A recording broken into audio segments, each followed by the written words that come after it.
The morning was thick with silence. Not the silence of emptiness, but the silence of something sacred. Like the earth itself was holding its breath. I don't know how I got here in this moment. It was as if a door in time had cracked open, and I slipped through without warning. The ground was soft beneath my feet. I was standing on a quiet hill, hidden behind a cluster of olive trees.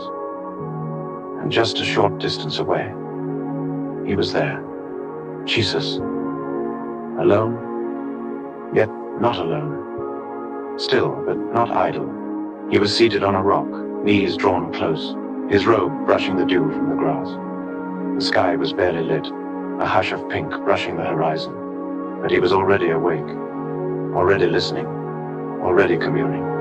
His lips moved, not loudly, soft like breath to breath, like lover to beloved, like son to Abba. I dared not move. I dared not blink. I was watching something holy unfold.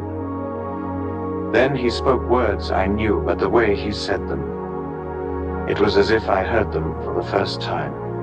I dwell in the high and holy place, and with the one who is of a contrite and lowly spirit.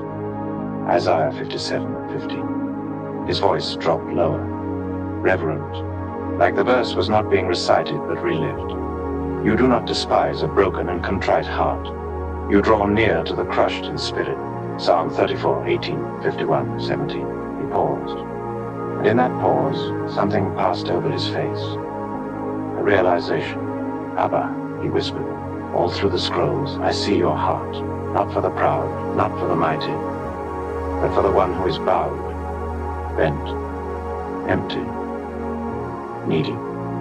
He placed a hand over his chest, and I could feel it. Not just his heartbeat, but his knowing. To this one will I look, he said, to the one who is humble and poor, and trembles at your word. Isaiah 66:2. He wasn't just quoting, he was sinking into it. Each verse not a memory, but a window into the Father's heart.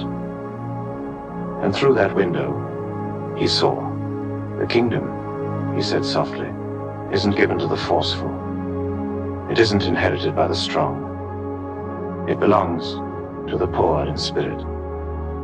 That phrase lingered in the air, not as a conclusion, but as the beginning of a revelation. He began to pace slowly, as though walking stirred something deeper. It makes sense now, he said, eyes reflecting the rising light.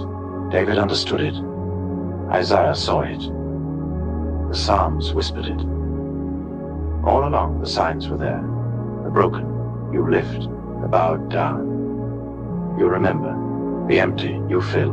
The hungry, you feed.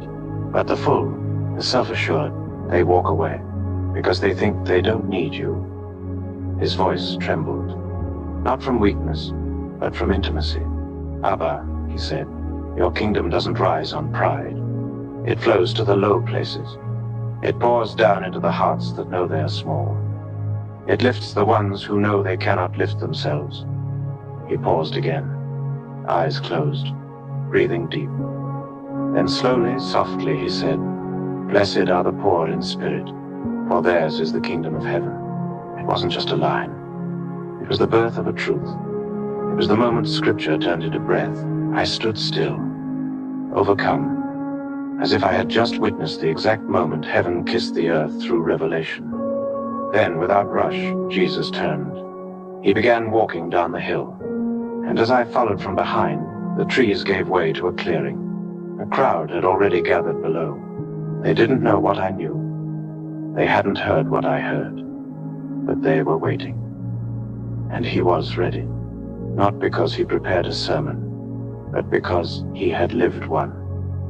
He stepped before them and opened his mouth, and the first words he chose were the last ones. He spoke in solitude.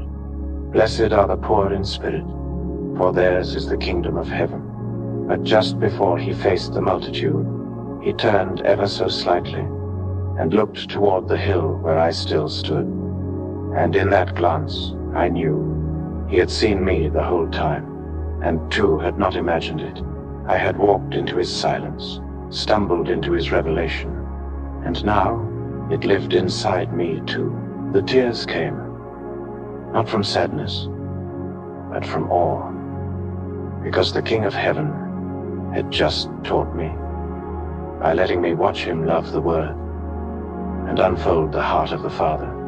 And he left me ruined and rebuilt by one simple truth: the kingdom belongs to the empty.